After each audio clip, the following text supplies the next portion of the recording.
Walwaraansi guddaa waraana bilisummaa Oromoo WBOdhaa fi humnoota mootummaa gidduutti lixa Oromiyaatti guyyaa har'aan tana meeshaalee gurguddoodhaan adeemsifamaa oolee jira.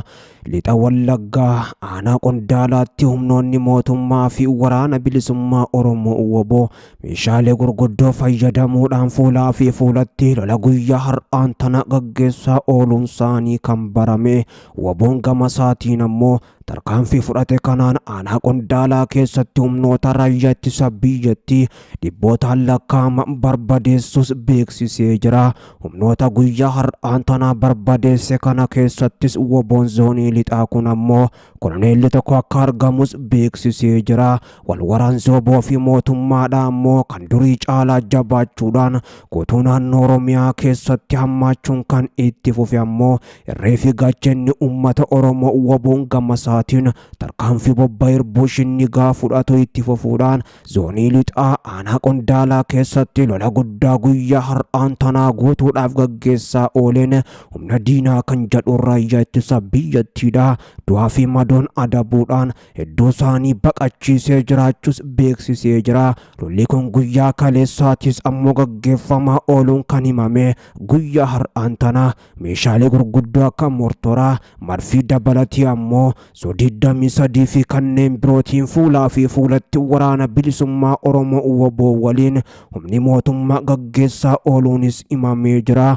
Waraanni bilisummaa Oromoo WBOn ammoo aanaa Qondaalaa gandaa Amballoo iddoo addaa Shonkoroo jedhamu dabalatee lafoota hedduu keessatti humnoota mootummaa irratti tarkaanfii jajjabduu fudhataa ooleen ammoo humnoota raayyaa ittisa biyyattii danuu isaanii biyyatti makuudhaan barbadeessee injifannoo gonfachuun bakka irraa deebiin qabnettis ergee jiraachuu WBOn beeksisee jira. Lolli wal fakkaataan godina Qeellam Wallaggaa aanaa Taajoo dabalatee ammoo bakkoota hedduu keessattis guyyaa har'aan tana meeshaalee gurguddoodhaan WBO fi mootummaa gidduuttis gaggeeffamaa oolu maddeen keenya garasii godina Qeellam Wallaggaa aanaa Taajoo irraa ammoo kan himan WBOn tarkaanfii jabduu yeroo ammaan tanaa fudhataa jiru kanaan giddu galeessa dabalatee gama biraatiin lixaa fi kibbattis lola jabaa kaleessa irraa kaasuun hanga guyyaa har'aan tanaatti yeroo garaagaraatti gaggeessaa tureen humnoota mootummaa kumootaan lakkaa'aman barbadeessee akka jiruu fi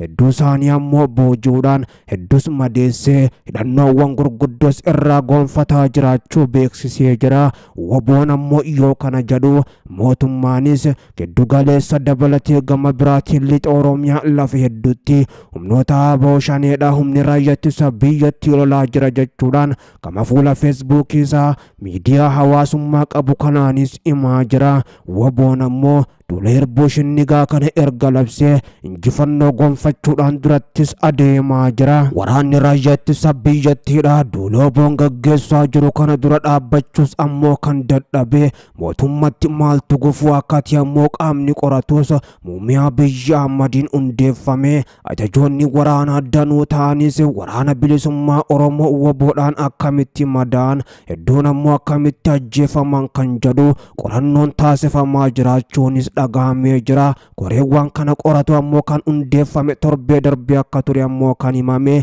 Ammatti lolli WBOdhaan gaggeeffamaa jiru guutuu Oromiyaa keessatti mootummaa Abiyyi Ahmad irra miidhaa guddaa qaqqabsiisee jiraachuun himamee jira. Lola kanaan ammoo mootummaan miseensota waraanaa qofa otoo hin taane koloneelota ol aanoo raayyaa ittisa biyyattii danuu isaanii dhabuunis himamaa jira. WBOn kan durii caalaa meeshaalee gurguddoo fayyadamuudhaan mootummaa lolaa jiraachuun kan himame. Mootummaan ammoo hanga shakkii guddaa keessa galuudhaan humna ABO shanee waliin qaama alaatu lolaa jira jechuuttis gahee jiraachuun himamee jira. Yeroo garaagaraatti ammoo waraanni bilisummaa Oromoo WBOn otoo mootummaan ofirraan eegin buufataalee waraanaa hedduu kaambii barbadeessuudhaan meeshaalee gurguddoos humnoota raayyaa ittisa biyyattii harkaa fudhachuutu himamaa jira.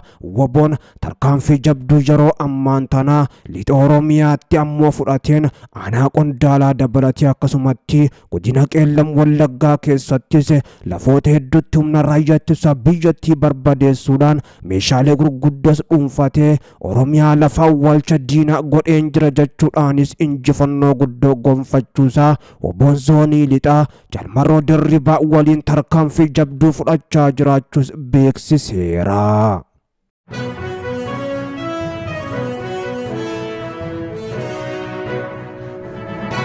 Kaaba Shaggara aanaa Giriiraa Jaarsoo keessatti ammoo waraanni bilisummaa Oromoo WBOn lola guddaa godina Fiicheetti gaggeessaa tureenis itti gaafatamaa poolisii godinaa kan ta'an Koomaandar Hassan galaafatee jira.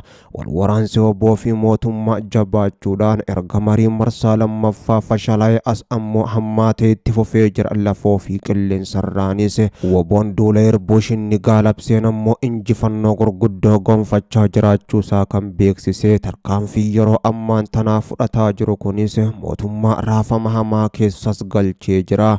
Ajajaan waraana Itoophiyaa Fiild Maarshaal Birhaanuu Juulaa Galalchaa humni Jalmarroon bobbaafaman kunneen ammoo baay'atas gahaa qabu.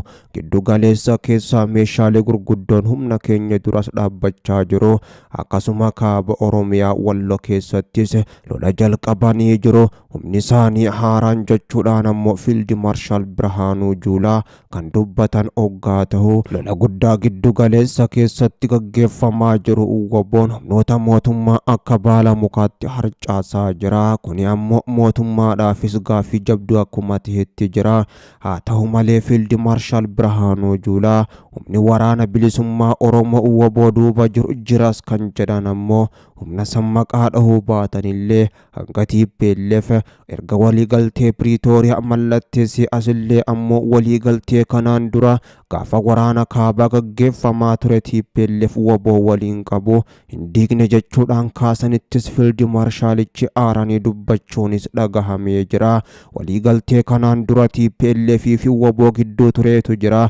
Waliin waraannu kan jedhuu fi kanneen biroo jechuudhaan Fiild Maarshaalichi dubbachuun isaanii kan dhagahame. WBOn meeshaalee gurguddoo hidhatee jira. Misaa'ilawwan helikoophtaroota dabalatee diroonii lafaan dhahuu danda'an jechuun Fiild Maarshaalichi kan dubbatan iddoo muummee Abiyyi Ahmadii fi ajajaa waraana humna qilleensa biyyattiidha Jeneraal Yilmaa Mardaasaa argamanitti dubbii jajjabduu dubbataniin Fiild Maarshaal humni kun humna balaafamaadhaan harkaa bahee jira jechuudhaan ammoo kan dubbatan Oromiyaa keessatti humna kana to'annoo jala galchuus dadhabnee jirra. Humna isaa ammoo yeroorraa gara yeroottis eebbisuu itti fufee jira. Oromiyaa keessattis duula waraanaa gubbatti labsuu itti fufee jira. Opereeshiniin gaggeessinu hundi isaatu ammoo otoo hin milkaa'in hafaa jira jechuudhaan Fiild Maarshaal Birhaanuu Juulaa dhugaa jirtu dubbachuun isaaniitis himamee jira. Haa ta'u malee ittuma ciccinee lolicha gaggeessina jechuudhaan muummee Abiyyi Ahmad Fiild Maarshaal Birhaanuu Juulaa afaan qabachiisuun kan dhagahame ammoo qondaalli mootummaa gidduu isaanii ture kan odeessa kana nuuf qoodan Fiild Maarshaal Birhaanuu Juulaa lola Oromiyaatti gaggeeffamaa jiru kana akka duraan WBOn balleessina ni barbadeessina jedhan otoo hin taane lolicha ammoo mariin haa xumurrutti akka jiranis dubbatanii jiru. Waraanni bilisummaa Oromoo WBOn duula erboo shinni gaalabse kanaan ammoo ajajoota waraanaa ol'aanoo koloneelota hedduu kan galaafate hoggaatu ammoo tarkaanfii jabduu godina Fiicheetti fudhateenis itti gaafatamaa poolisii godinaa Koomaandar Hassaniin ammoo hanga galaafachuuttis kan adeemee jiru. Lola yeroo ammaa waraanni bilisummaa Oromoo WBOn gaggeessaa jiru kanaan ammoo bulchitoonni godinaalee fi akkasuma aanota baqachuudhaan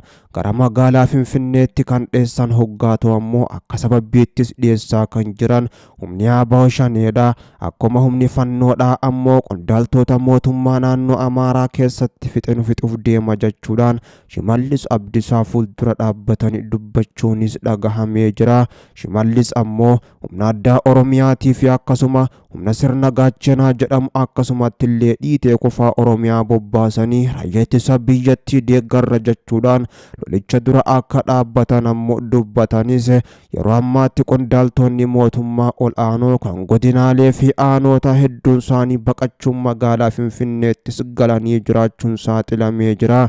Sababbiinis ammoo lola guddaa waraanni bilisummaa Oromoo WBO'n amma Oromiyaa keessatti gaggeessaa jiru maqaa duula bobbaa Erboo Shinnigaa jedhuun labse kana dheefaa bakka jiran gallakkisaanii galanii jiru Finfinneetti. Haa ta'u malee WBO'n tarkaanfii fudhachaa jiru jabeessuun ittuma fufee lolichas gaggeessaa jiraachuu kan beeksise. Lola yeroo ammaa gaggeessaa jiru kanaan ammoo kibba Oromiyaa dabalatee haga giddu galeessaa fi lixa Oromiyaa akkasuma kaaba Oromiyaa Wallootti humnoota mootummaa barbadeessuun daaraa botara godhaa akka jiru kan beeksise. Injifannoo gurguddoo gonfachuudhaan fuulduratti adeemaa jiraachuus waraanni bilisummaa Oromoo WBO'n beeksisee jira.